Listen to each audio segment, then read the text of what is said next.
بسم اللہ الرحمن الرحیم سے متعلق کچھ باتیں پہلے یہاں سے بیان کرتا ہوں کہ یاد رکھیں بسم اللہ الرحمن الرحیم قرآن کریم کی کنجی ہے. کنجی چابی کو کہتے ہیں. چابی وہ ہوتی ہے جس سے تالا کھلتا ہے.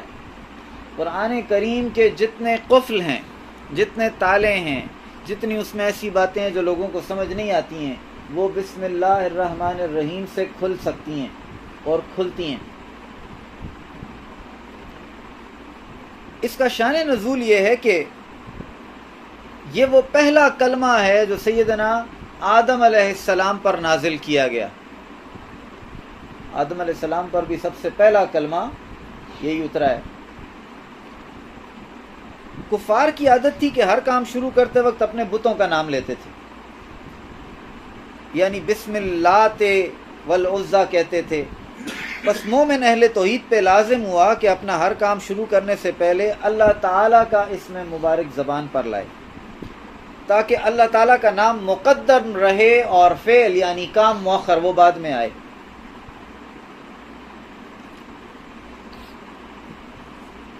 مفسرین فرماتے ہیں کہ جمیع علوم، جتنے بھی علم ہیں، وہ سب بسم اللہ کی با میں امانتاً رکھے گئے ہیں. بسم اللہ کی با میں امانتاً رکھے گئے ہیں. ہمارے مولوی صاحب کبھی کبھی کہتے ہوتے تھے کہ حروف تہجی شروع ہوتی ہے الف سے، لیکن قرآن کو اللہ تبارک و تعالی نے شروع کیا ہے بے سے. تو کبھی کبھی کہتے تھے کہ کوئی بہت زیادہ اپنے علم کا اظہار کرے تو اسے یہ کہو کہ الف سے حروف تہجی شروع کرنے والا رب بے سے قرآن کیوں شروع کرتا ہے.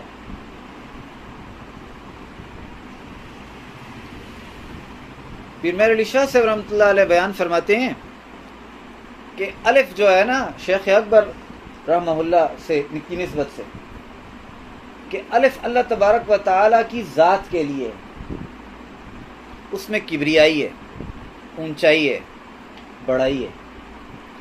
بے جو ہے نا، اس میں عاجزی ہے، انکساری ہے. اللہ کا کلام کیونکہ مخلوق کے لیے اترا ہے، اس لیے اس کلام کو بے سے شروع کیا کہ میرے پاس آنے کے لیے سب سے آسان ترین رستہ یہ ہے کہ عاجزی کرو، انکساری کرو، جھکے ہوئے رہو، تنے ہوئے نہ رہو. تو مفسرین فرماتے ہیں کہ یہ بسم اللہ کا معنی یہ ہوگا جیسے اللہ فرماتا ہے کہ جو کچھ تھا مجھ سے تھا، جو کچھ ہوگا مجھ سے ہوگا، اور تمہارے عالم کا ہونا میرے توسط سے ہے. جو کچھ جان ہے تو جو کچھ ہے مجھ سے ہے. کیونکہ عربی میں جو بے کا لفظ ہے نا، یہ ساتھ ملانے کے لیے ہوتا ہے. بسم اللہ ہے، سات نام اللہ کے، ترجمہ یہ بنتا ہے. تو بے ملانے کے لیے، تو بے عاجزی اللہ کے ساتھ ملاتی ہے.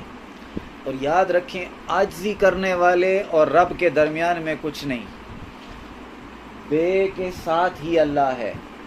بسم اللہ.